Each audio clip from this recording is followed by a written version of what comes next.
Hello, friends. Welcome back. So last time I did 6 and 7 by accident, I think.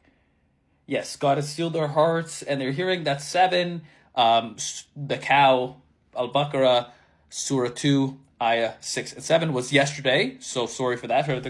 Let's go to 8. I'll do it live. And let's just kind of talk about it, if that's cool, if you guys want to do that. So there are some of you who say, we believe in God in the last day. Yet they are not true believers.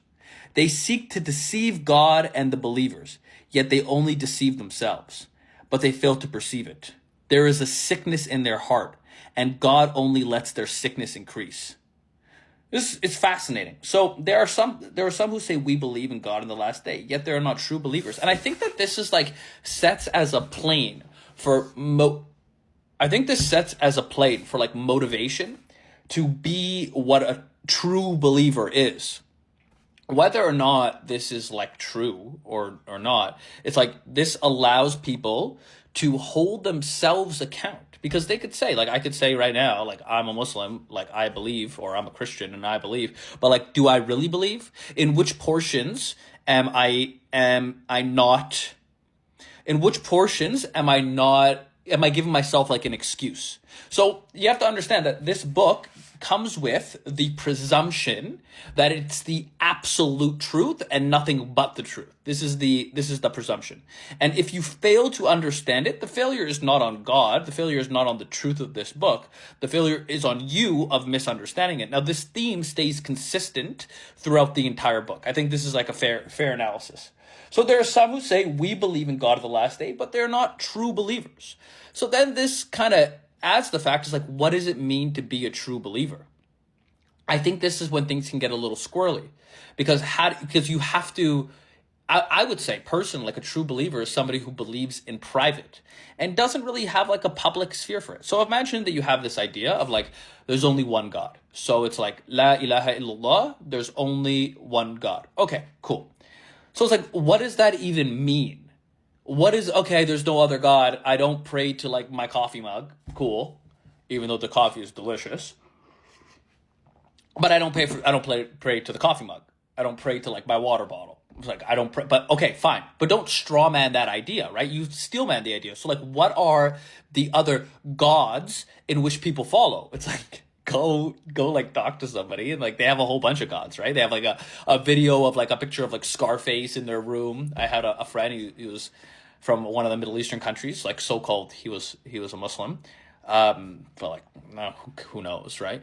And he had pictures of money and Scarface in his room. It's those are idols, bro. Those are idols. Just because you didn't put it into an idol yet, maybe you're too poor, you can't afford a statue of Scarface, you have a picture of Scarface. But what's the difference? It's the same thing, because you're thinking and you're idolizing a thing. So Scarface, for example, idolizes money, and this when you're watching the movie Scarface, you're basically watching the deterioration of the soul. Now you have a guy and he wants to make it in Cuba. He's from Cuba and he's a political refugee and he wants to make it, and you could just see as he gets his going, the dunya destroys him internally.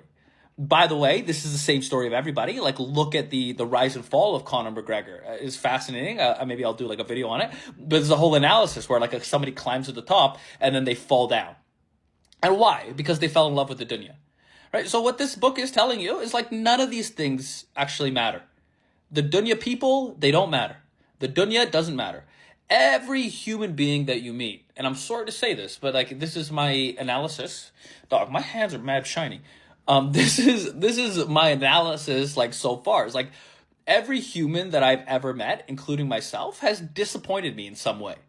This is kind of a fact, right? So maybe you have a friend and your friend does some weird shit. Or maybe you have a girlfriend and your girlfriend does some weird shit. Or your dad does some weird shit. Or your mom does some weird shit. You know what I mean? You're oh, what? You know, when you're a kid, there's the frames of a parent versus a child, which is the relationship between a child and his parent. It kind of goes like this. It goes hero eyes. So you hero eyes. You make your, if it's a word, it's not a word. I just made it up. So too bad. You make your parent a hero. And then after you make your parent a hero, you're around 13, 14, 15. These are the exploratory phases. The exploratory phases seem to go from 13 to 25. And this is when you start to demonize. So you heroize and then you demonize.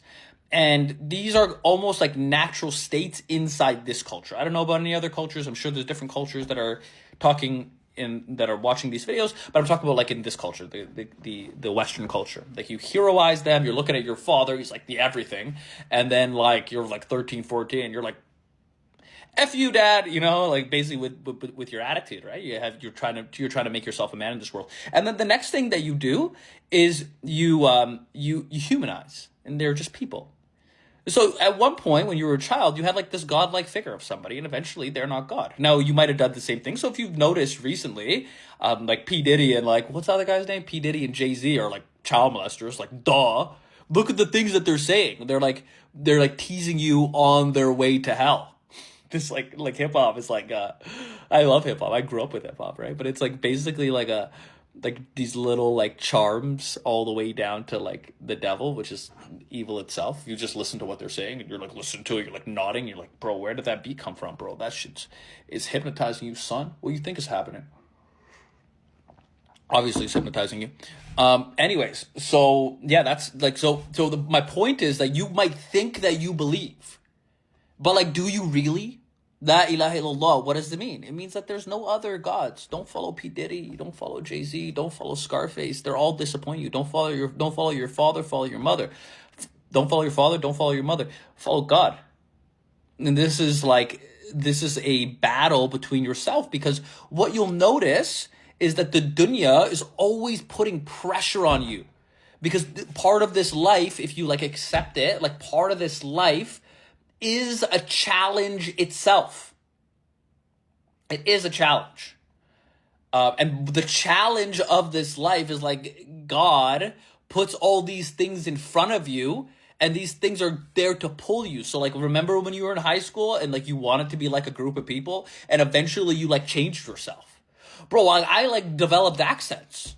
Like what happened? Like I got like an accent. It wasn't my accent. I was just trying to be like people. So like one of the things that you'll notice is like we continue to try to be like others. And following others is when you lose yourself, obviously. But when you follow God, you kind of find yourself. Because you're having a conversation with the highest in which you can imagine, obviously. So when you're praying, what are you doing, right? You're like, Fatiha, right? You can go back to my last videos for a reference, but like Fatiha, like what are you doing? You're like praying to the highest thing in your imagination. And like this book seems to be the thing that's like helping you create that imagination. It's like God is your imaginary friend. It's like, what do you mean by imaginary? Everything's imaginary, bro. Like right now you're living in a dream. Right now you're living in a dream. Right now. How are you even perceiving this? You have your eyes, your ears, and then it's creating a story and a dream like inside of your brain. And then now you're interpreting this thing. But when you're sleeping and you're dreaming, aren't you interpreting? But the frontal lobes are off. So if the frontal lobes are off, you're interpreting in a different way. I'm sorry, I went into like a lot of psych in here. But that's what I mean. They seek to deceive God and the believers, yet they only deceive themselves. Because this whole place is an imagination, and it's literally between you and God. But they fail to perceive it. There is a sickness in their heart. So like, I have a minute left. So a sickness in the heart is a defense mechanism that's a maladaptive structure of how you look in the world. How you look at the world. Nice. My meeting just got postponed like another 10 minutes. So maybe I'll make another video because this is kind of important. It's a maladaptive. Like you look at the world in a weird way. Why? Because you created defense mechanisms. Why? Because the world has broken your heart. So the world breaks your heart. Now you don't know how to look at the world properly. And I always say this. It's like, don't let the wolves at the door turn you into a wolf. The best way to have revenge on your enemy is to not be like your enemy. Because if you become your enemy, then what's the difference between you and them? That doesn't make any sense. They're your enemy because they're on the wrong path and you're on the right path. So now you're going to go on the wrong path so you can be like your enemy? That sounds like your ally, dog. I hope this made sense. Okay, I'll make another one. Goodbye.